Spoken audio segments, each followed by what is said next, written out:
A lot going on this week in the nation's capital and, of course, across the country. I hate just focusing on D.C.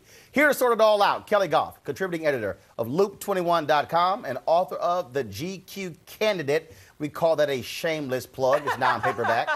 Pennsylvania Senator Vincent Hughes, Democratic Senate Appropriations Chair. Deborah Simmons, senior correspondent for The Washington Times. And Michael Fletcher, national economics correspondent for The Washington Post. All right, big news this week. All the hell Attorney General Eric Holder is catching. The House panel led by a crazy man from California. Yeah, I went there. I went there.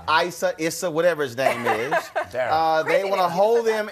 They voted to hold him in contempt, 23-17 vote. Speaker John Boehner says they're going to bring it to the House floor. Republicans are saying this is all about trying to find answers when it came to the death of this Border Patrol agent in this Fast and Furious case. But I'm just curious, if you're trying to get to the bottom of it, how do you not interview the ATF agents in the Phoenix office, the head of the ATF, and you say, we'll ignore them, we'll focus just on the AG? Well, I think it's pretty common knowledge that Attorney General Holder has sort of been at the top of the GOP hit list, politically speaking, that is, ever since he had the audacity to say that our nation is... And the NRA's hit list. And the NRA, that our nation's been cowards on the issue of race. I think that kind of set the tone for he's a brother that's got to go.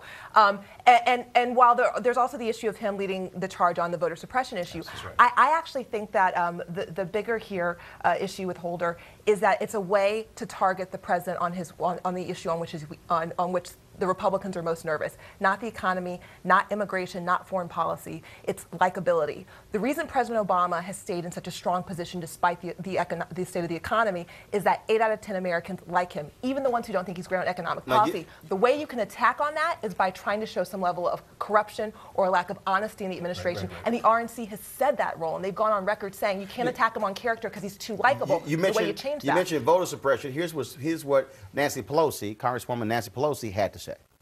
It is no coincidence that the Attorney General of the United States is the person responsible for making sure that voter suppression does not happen in our country. These very same people are holding him in contempt, are part of a nationwide scheme to suppress the vote.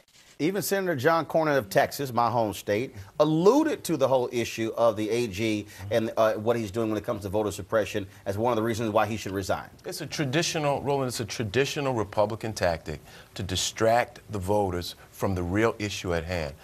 Eric Holder is going after the voter suppression move. He's attacking it in any way that he can.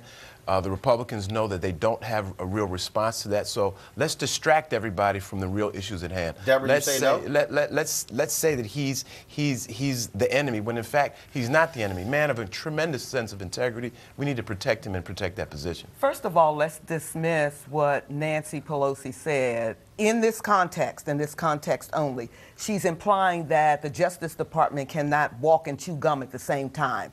That Eric Holder cannot stand up as the head of the Justice Department and explain what went on in Fast and Furious on the one hand, and be able to deal with voter integrity in this presidential election on the other hand.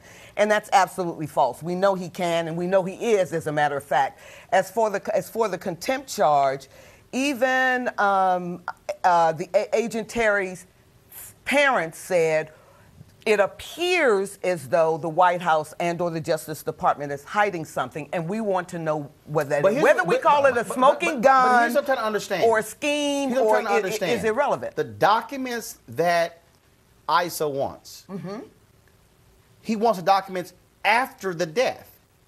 I would think you would want the information what led to the death, as opposed to just what happened after the death. Don't they want both? I mean, wait a minute. They've already... Deborah, according to Congressman Elijah Cummings, who's the ranking Democrat, I talked to him this week on the Tom Joyner Morning Show. He said the specific documents they desire are not the documents dealing with the entire Fast and Furious. Right. He said only related to Obama. Right.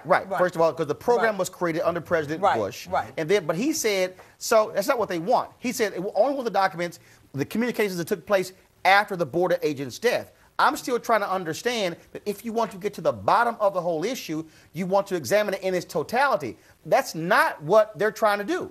No, Well, it looks to me like they're trying to create this sort of cloud of scandal around the president. And this is really, I think, about the re-election campaign more than anything. Absolutely. Now, I'll say this. Holder was responsible for giving Congress a memo that kind of misled them, about a year ago. And they had that did mislead them. And they apologized for that. But that gave a toehold to ICER. And now I think he's sort of milking that for all it's worth. Now, here's what's also interesting in this, in terms of you see how what's being framed. Now you have Republicans who are suggesting that Fast and Furious under President Obama was a plot by the administration to somehow create a program that will lead to a much tougher gun program. And they're literally throwing it out by saying the documents they're trying to hide are covering that up. And now you have the NRA saying we're going to score the vote and we will take into account how everyone votes in terms of who we elect. And I'm sitting there going,